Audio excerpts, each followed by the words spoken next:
श्री अरबिंदो भारत के उज्जवल भविष्य के स्वप्न दृष्टा थे। वो कहते थे कि हमें उतना सामर्थ्यवान बनना होगा जितना हम पहले कभी नहीं थे। हमें अपनी आदतें बदलनी होगी। एक नए हृदय के साथ अपने को फिर से जागृत करना होगा। श्री अरबिंदो की ये बातें हमें अपने कर्तव्यों का ध्यान दिलाती है।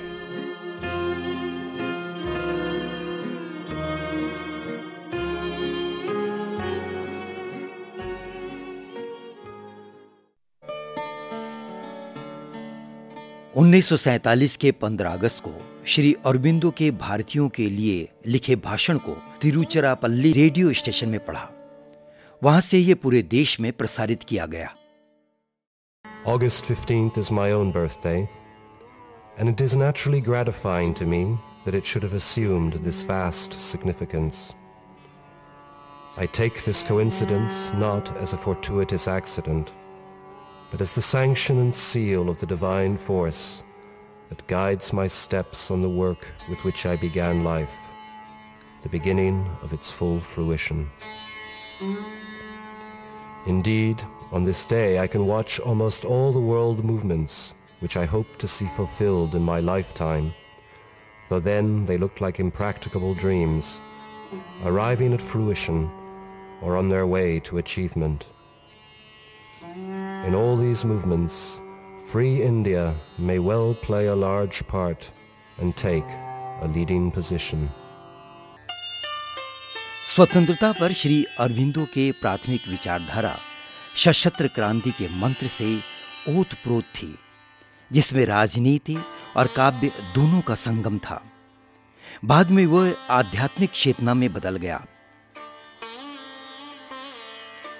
भारत के इतिहास में 15 अगस्त जितना महत्वपूर्ण है, उतना ही महत्वपूर्ण 1893 साल। उस वर्ष की फरवरी में श्री अरबिंदो 18 वर्ष की आयु में ब्रिटेन में पढ़ाई पूरी करने के बाद भारत लौट आए और उसी वर्ष अप्रैल में महात्मा गांधी ने 25 वर्ष की आयु में वकालती के उद्देश्य से दक्षिण अफ्रीका में कदम रखा और 1893 के ही सितंबर माह में 30 वर्षीय स्वामी विवेकानंद शिकागो में एक धार्मिक सभा में शामिल हुए।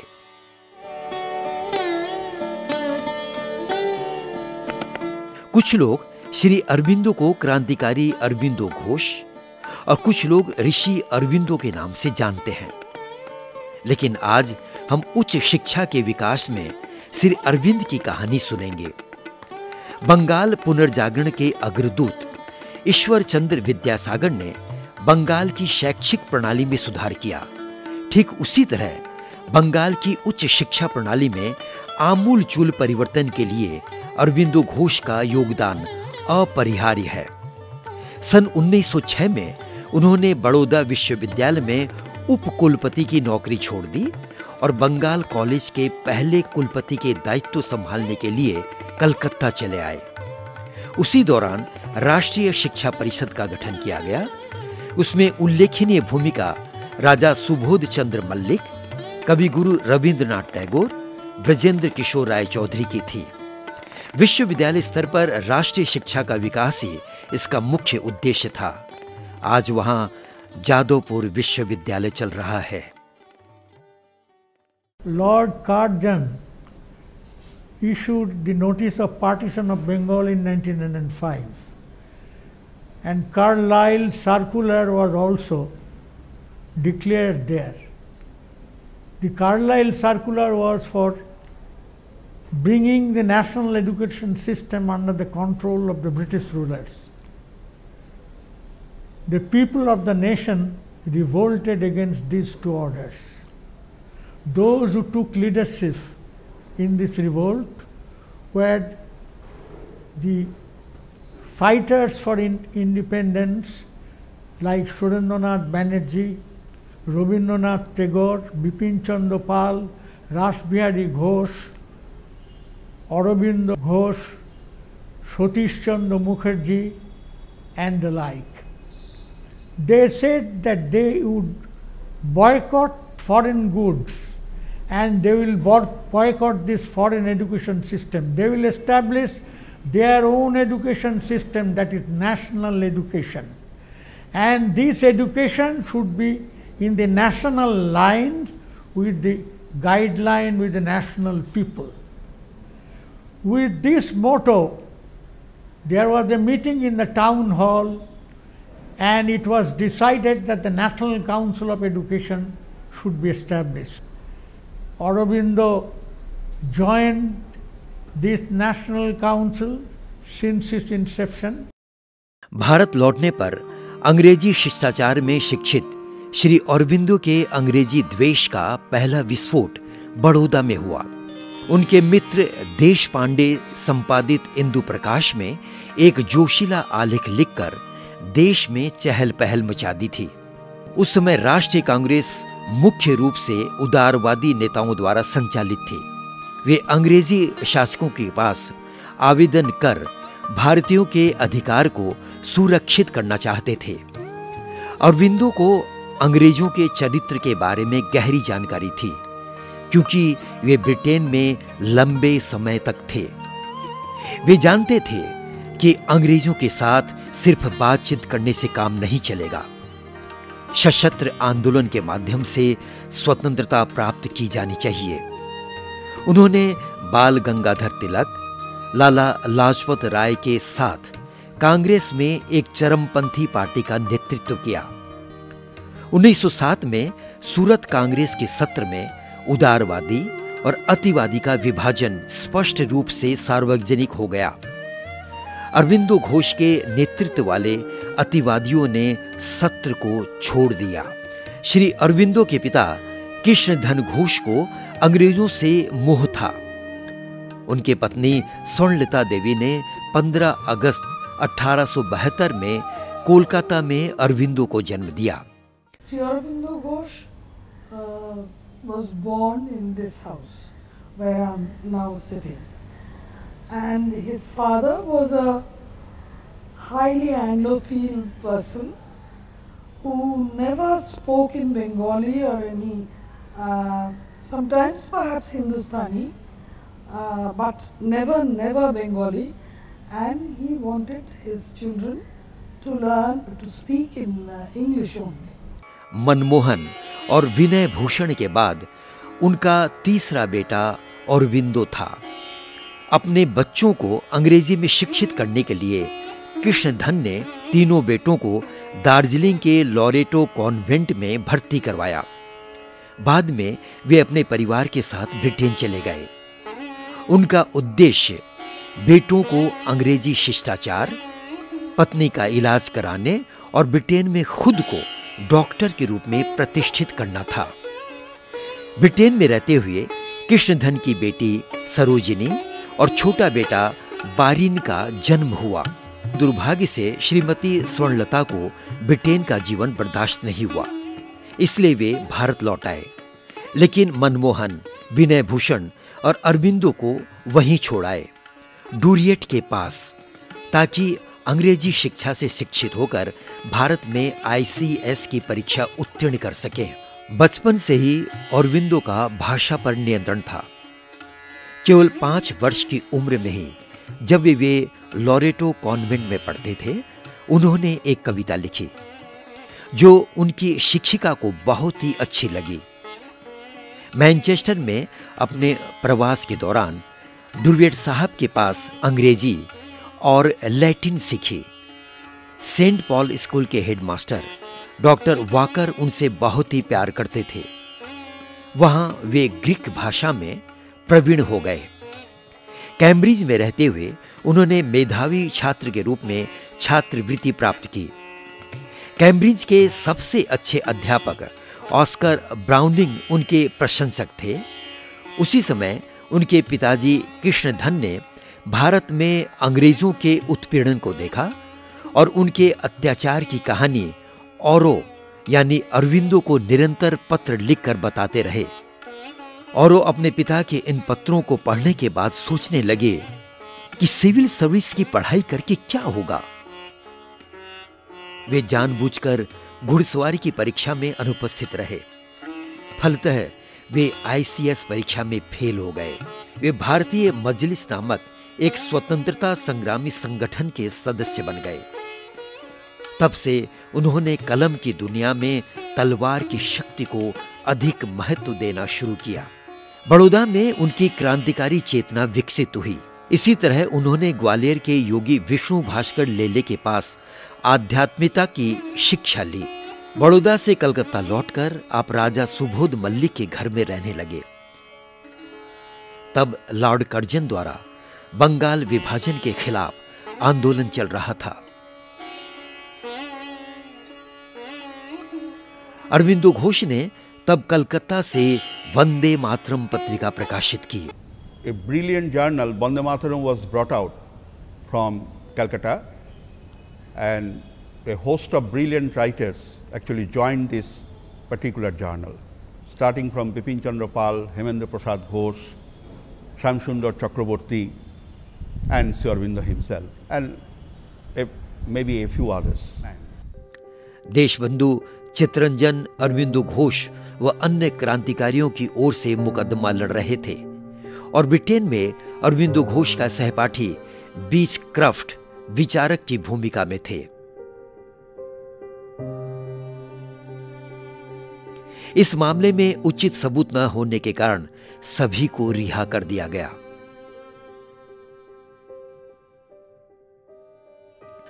मामले से रिहा होने के बाद अरविंदो घोष ने अंग्रेजी में कर्मयोगी और बांग्ला में धर्म नामक समाचार पत्रों का प्रकाशन शुरू किया।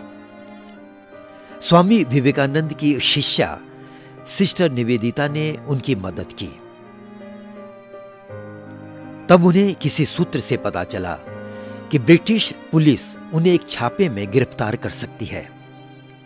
सिस्टर निवेदिता के हाथों में पत्रिका का दायित्व सौंपकर वो मोतीलाल रॉय के अतिथि के रूप में फ्रांसीसी शासन के अंतर्गत चंदन नगर चले गए। बाद में दिव्य निर्देश मानते हुए वे एक कोलंबोगामी डुप्ले जहाज पर सवार होकर फ्रांसीसी शासित पौंडीचेरी चले गए। एक नया जीवन शुरू हुआ।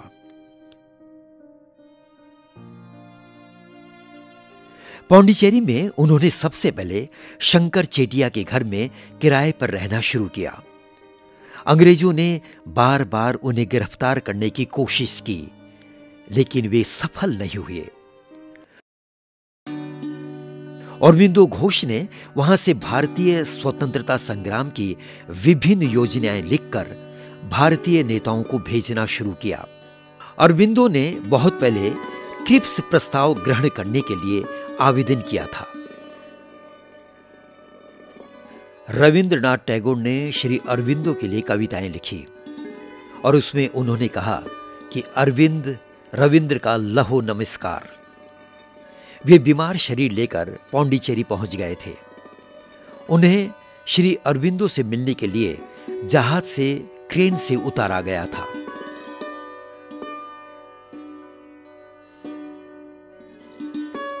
पौंडीचेरी में श्री अरविंदो ने अपने विचारपूर्ण लेख life divine, integral yoga, synthesis of yoga आदि किताबों में लिखा। इसके अलावा सावित्री जैसी विश्व प्रसिद्ध काव्य ग्रंथ भी लिखा। 24,000 पंक्तियों वाली यह काव्य ग्रंथ दुनिया में सबसे बड़ी है। That at the age of 14 there is a sprout of his sadhana, and he differentiated from Khatra Teja and Brahma Teja. He attained that at that time. What is his speciality? What is his uniqueness? It is based on Indian thought of the saints that realizing the Brahman is the main thing. But his emphasis is this worldly, not otherworldly. That is the main thing. And his own realization is not the main thing. It is for the people outside. Or the main thing is this worldly and not for oneself. That is the best. In his epic Savitri, there he gave the thought in poetry. in between we find the mother. The first line is this, a fixed unfailing aspiration that calls from below, and the supreme grace from above that answers. That is his way. Aurobindo के पांडिचेरी में रहते हुए Paul Rishabh फ्रांसीसी संसद में पांडिचेरी निर्वाचन क्षेत्र से चुनाव लड़े थे। बाद में वे अपनी पत्नी मीरा अल्फांसा को भी वहां ले आए। अरबिंदो घोष से मिलने के बाद मीरा आध्यात्मिक आलोचना व साधना से तृप्त हो गई। वहां उन्होंने अरबिंदो घोष और उनके अनुयायियों क्रांतिकारियों की स्थिति देखी और उनकी देखभाल की, लेकिन 1 साल पूरा होने से पहले ही उन्हें अपने पति के साथ काम की तलाश में जापान जाना पड़ा। जापान में उनके साथ रविंद्रनाथ टैगोर की मुलाकात हुई। फिर वे दोबारा पांडिचेरी लौट आए और वहीं स्थायी रूप से रहने लगे। धीरे धीरे वहां श्री अरबिंदो आश्रम बना और तब से ही अरबिंदो घोष श्री अरबिंदो नाम से जाने जाने लगे और श्री अरबिंदो ने मीरा को श्री मां नाम से दुनिया में परिचित करवाया। वे एक मानव से महामानव बनने की साधना में लीन हो गए। उन्होंने बातें करना बंद कर दी थी। श्री मां ने खुद को श्री अरबिंदो और आम आदमी के बीच के सेतु के रूप में प्रतिष्ठित किया।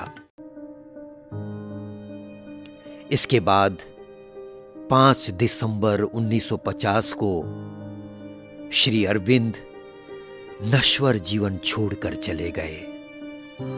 उनका शरीर अभी भी पांडिचेरी के अरविंद आश्रम में समाधिस्थ है। श्री अरबिंदो की भावना से प्रभावित होकर लोग मौजूदा स्तर से अधिक उन्नत स्तर तक खुद को बढ़ावा दे सके, इसी सोच में श्री मां ने ऑरोविल का निर्माण किया। 124 देशों की और भारत के 23 राज्यों की मिट्टी से बने इस गांव का मातृ मंदिर 50 वर्ष पार कर गया और आज भी ऑरोविल स्थानीय, देशी व विदेशी शासकों को मार्गदर्शन करा।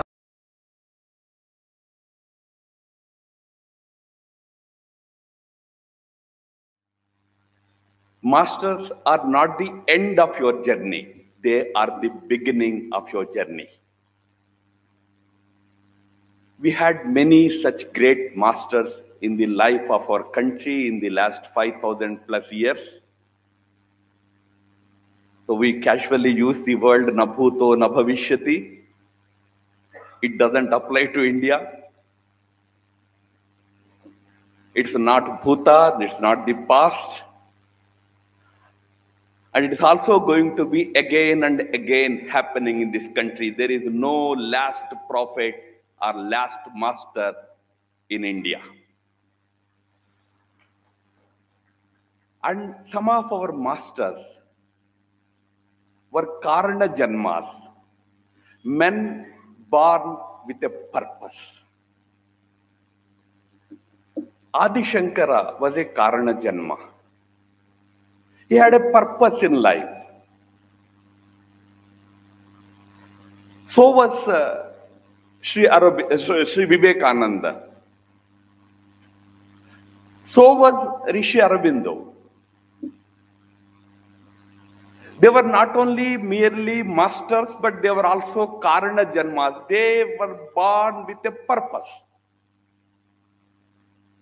Once the purpose was achieved, they just left the life like discarding one's own clothes. Adi Shankara had lived for only 3 decades. Vivekananda had lived for probably a little more than him, about close to 4 decades. Rishi Aurobindo had a definitely longer life. But they came into this world with a specific purpose. That's why we call them Karana Janmas. Here is Rishi Aurobindo who says there is no east, no west. Look at the world as one brotherhood, one family. That's the Sanatana Dharma's message always. So for him, nationalism was not a parochial idea. Nationalism that leads to international unity, global oneness is what Aurobindo was all about. His fourth dream was spiritualize the world, which India can do. India has that wisdom, whether it is today's challenges of climate change or individual rights debates and all these, you can give spiritual ideas to the world. But remember, the last thing also is equally important. He says, the final stage should be that we should be able to create a new world. We talk about new India today. It is a stage in the process of your evolution. You have to evolve to a higher consciousness. This universe has to be elevated. You have to create supermen. This is what he said, Superman. The Superman in terms of consciousness elevation, consciousness evolution. You have to take universe to that consciousness evolution, level of consciousness evolution. That should be the ultimate mission of this country.